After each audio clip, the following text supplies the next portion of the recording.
हमारा पहला टॉपिक है संसद पर हमले की पुनरावृत्ति। संसद पर जैसा कि आप लोग अभी हाल ही में एक चर्चा आया था कि संसद संसद जिसको लोकतंत्र का मंदिर कहा जाता है, लोकतंत्र का मंदिर कहा जाता है, मंदिर कहा जाता है, या सर्वोच्च वैधानिक सर्वोच्च नियामक संस्था है, सर्वोच्च विधायी संस्था इसको बोलेंगे, विधायी संस्था है। ठीक है। वहां आप देखें कि लोकसभा में, लोकसभा निचले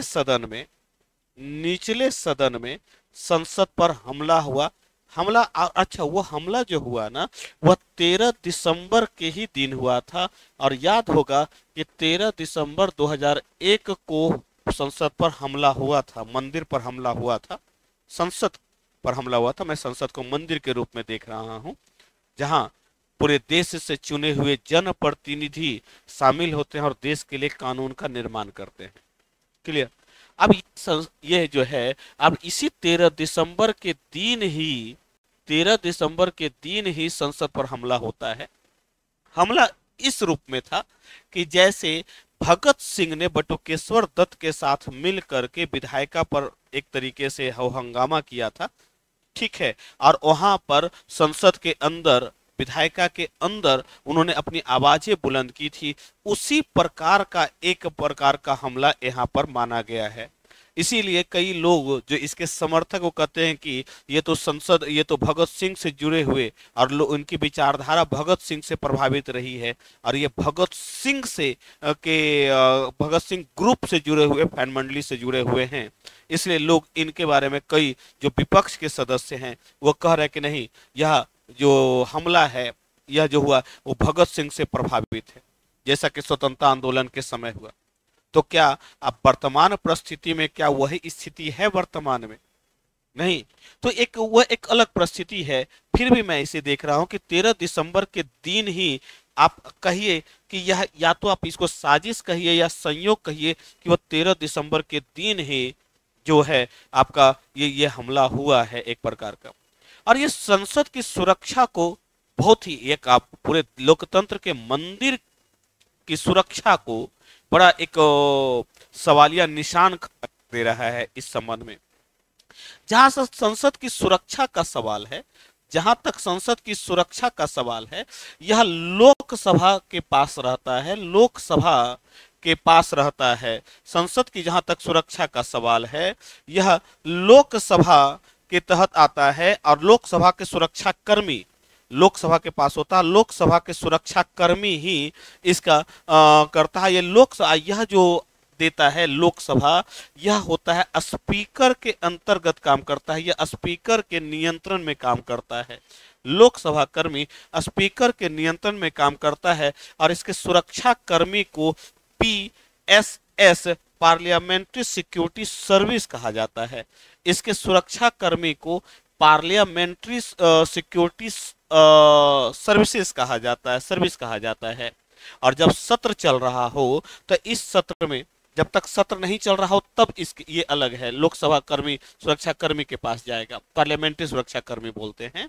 और जब सत्र चल रहा हो, तो इस सत्र के दौरान PSS के साथ साथ दिल्ली पुलिस भी, और IB और अन्य एजेंसियां, CRPF, ITBP के नियंत्रण में भी सुरक्षा होता है, ITBP के नियंत्रण में भी सुरक्षा रहता है।